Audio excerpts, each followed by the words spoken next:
महाराज अभी आपने आचार्य जी के मुखारविंद से कथा को श्रवण किया। इसी भारत भूमि में बताया गया है एक बड़े ही अच्छे राजा हुए थे जिनका नाम था त्रिशंकु। महाराज त्रिशंकु बड़े ही अच्छे राजा हुए थे।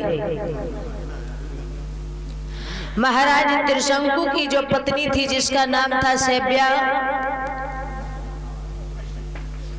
एक दिन महाराज त्रिशंकु शिकार खेलने के लिए जा रहे थे। पीछे कौन है पंडल के?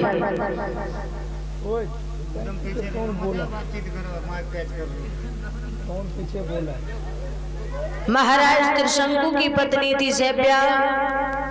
एक दिन महाराज त्रिशंकु शिकार खेलने के लिए गए। शिकार खेल के वापस आ रहे थे तो रास्ते में देखा एक गाय एक किसान के अनाज को खा रही थी। जब किसान के अनाज को खा रही थी तो महाराज त्रिशंकु ने विचार किया कि मैं सभा का राजा हूं और ये गाय इस किसान के अनाज को खा रही, अगर इस किसान के पास नहीं रहेगा तो मुझे देना पड़ेगा।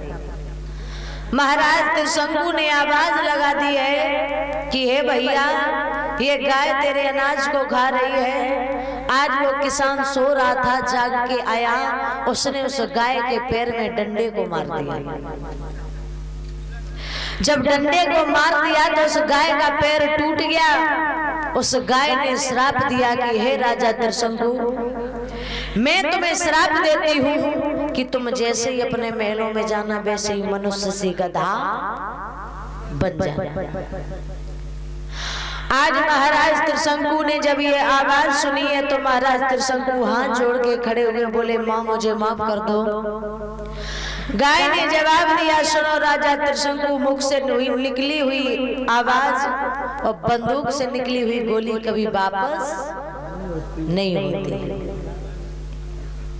लेकिन एक उपाय है, अगर कोई पतिव्रता स्त्री तुम्हारे ऊपर 3 लोटा जल डाल देगी तो शायद है तुम गधा से फिर मनुष्य बन जाओ।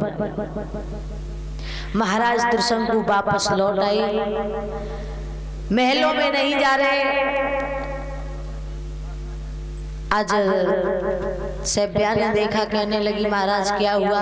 तो राजा त्रिशंकु ने सारा हाल बताया कि मुझे श्राप लग चुका, अगर हम कहीं गधा बन जाए तो किसी पतिव्रता से मेरे ऊपर 3 लोटा जल डलवा दे। महाराज त्रिशंकु महलों में पहुंचे, भोजन किया। जैसे ही भोजन करके आए उसी समय महाराज त्रिशंकु मनुष्य से गधा बने। धीरे धीरे सेव्या कई दिन तक गुजारा करती रही। आज महाराज काफी समय हो गया, विचार करने लगी महाराज क्या करें। एक दिन महाराज सेव्या अपने राज्य में बैठी हुई थी तो एक राजा के मंत्री ने देखा कि ये पत्नी इस गधे की बहुत सेवा करती है। उसने अपने राजा से कहा, तो राजा ने कहा कि अगर वो कल आए तो हमारे यहाँ पेश करना आके। सेव्या सुबह होते ही हुए उस राजा ने अपने महल में बुलवाया, कहा ये बताइए रानी, तुम इस गधे की सेवा करती हो, इसका कोई कारण होगा? जवाब दिया, सुनो राजा साहब, किसी दिन मैं भी एक राजा की रानी थी, लेकिन श्राप के कारण मेरे पति गधा बन गए, इसलिए मैं इनकी सेवा करती हूँ। राजा बोले कोई उपाय होगा? बोली हाँ, अगर आपके राज्य में कोई पतिव्रता स्त्री हो, वो 3 लोटा जल मेरे महाराज के ऊपर डाल दे तो मेरे पति गधा से मनुष्य। आज महाराज वो राजा त्रिशंकु जो थे गधा बने हैं। आज वो रानी ने जवाब दिया कि राजा साहब, अगर आपके राज्य में कोई पतिव्रता स्त्री हो तो मेरे महाराज के ऊपर 3 लोटा जल डाल दे। तो राजा ने कहा ठीक है। महाराज चारों तरफ इस बात की चर्चा फैलाई गई कि कोई पतिव्रता स्त्री हो वो 3 लोटा जल लेकर के आए और इस राजा त्रिशंकु के ऊपर डाल दे, क्योंकि ये गदा बने हैं। आज उसी समय महाराज बहुत सी स्त्रियां आई, 3-3 लोटा जल लेकर के उस गधे के ऊपर डालना शुरू किया। तो वो गधा मनुष्य तो नहीं बना, लेकिन सर्दी के मारे सिकुड़ के गेंद बने गए।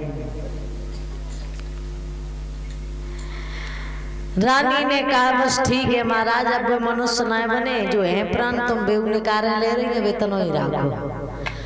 रानी शैब्या ने आग जला करके उस गधे को तपाया। लोग कहते तुमने बहुत ताकत गधा देखी। ये कहावत है, ये तभी से शुरू हुई है। आज उसी राज्य में एक मैतरानी रहती थी। वो मैतरानी जो थी वो सच्ची पतिव्रता स्त्री थी।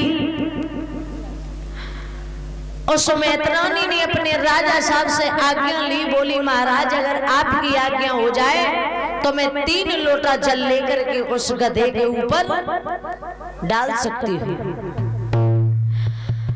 राजा उस मैतर ने जवाब दिया कि रानी तुम्हें ये स्वीकार है, आप 3 लोटा जल लेकर के जा सकती हो उस गधा को मनुष्य बना।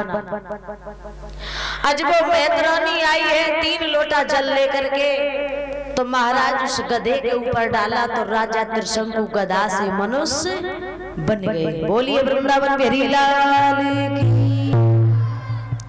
महाराज त्रिशंकु मनुष्य बन गए, वापस फिर से राज्य चलाने लगे। एक दिन उस मैतर ने मैतरानी से कहा कि सुनो रानी, उस दिन तुमने हमसे आज्ञा ली थी कि 3 लोटा जल डाल करके हम उसे मनुष्य बना दें, लेकिन आज हमारी ये इच्छा है कि उसी राजा से जाकर के आप तुम 3 लोटा जल की बात तो छोड़ो, केवल 1 ही लोटा जल लेती हैं। रानी चली है, आगे राजा त्रिशंकु के पास में आई, कहा महाराज हमें 1 लोटा जल दे दो। राजा त्रिशंकु ने जवाब दिया रानी तुम 1 लोटा जल की बात कर रही हो, मैं तुम्हें 1 सुई भी नहीं दूंगा अपने राज से। रानी बोली महाराज मैंने तुम्हें 3 लोटा जल दिया होगा तब दिया होगा, मेरे ऊपर कोई एहसान नहीं है। मैतरानी वापस चली आई है।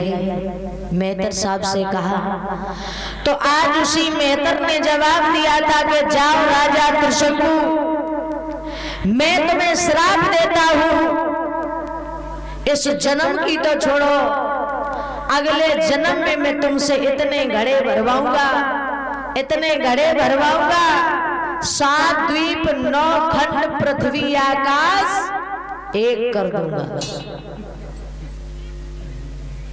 बोलिए सतगुरुदेव भगवान की। तो श्री सुखदेव जी कहते हैं उत्तरानंद परीक्षित, आज महाराज वही राजा त्रिशंकु इस अगले जन्म में हरिश्चंद्र बने हैं आगे, और वही पत्नी शैब्या अगले जन्म में तारा बनी है।